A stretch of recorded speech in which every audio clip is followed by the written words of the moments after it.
Assalamualaikum warahmatullahi wabarakatuh. Saya Muhammad Naufal Fajri dari Direktorat Sanitasi Latsar Batch 3 Bappekom Surabaya. Pada kesempatan kali ini saya akan menjelaskan terkait isu utama untuk mengidentifikasi tantangan dalam penerapan smart governance di unit kerja saya, beserta analisis dampak dan juga prioritas penyelesaiannya. Berdasarkan identifikasi yang sudah saya lakukan, saya menemukan tiga isu utama. Pertama, belum adanya sistem big data terpadu. Kemudian, literasi digital sebagai ASN yang masih rendah dan disposisi tugas yang masih tumpang tindih. Pada isu pertama, hal ini dapat menyebabkan duplikasi data dan kesulitan memantau progres secara real time, serta menghambat pengambilan keputusan yang berbasis data.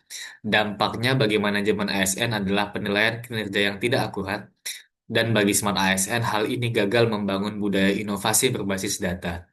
Kemudian pada isu kedua, literasi digital yang masih rendah mengakibatkan kesulitan dalam menggunakan aplikasi baru, peningkatan risiko kesalahan, dan penyelesaian tugas yang menjadi lebih lama.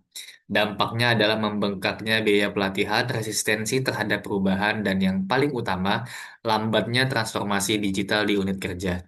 Kemudian pada isu disposisi tugas yang masih tumpang tindih, hal ini menimbulkan kebingungan peran, konflik internal, dan juga terhambatnya laporan.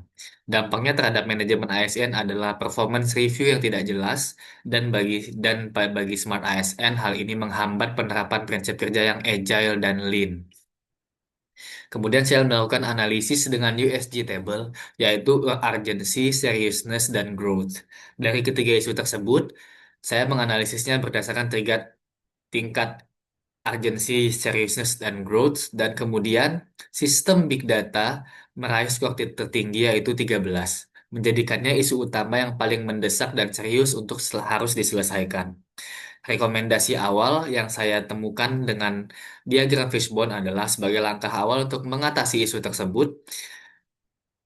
Saya menganalisis penyebabnya menggunakan fishbone diagram, yaitu terbagi menjadi 4 penyebab, 4M. Yang pertama, man, sumber daya manusia, kompetensi integrasi data yang masih rendah, kemudian money, anggaran, belum adanya alokasi anggaran khusus, machine, teknologi, infrastruktur server dan jaringan yang belum memadai, dan kemudian methods, prosedur, tidak ada prosedur baku untuk berbagi dan memvalidasi data.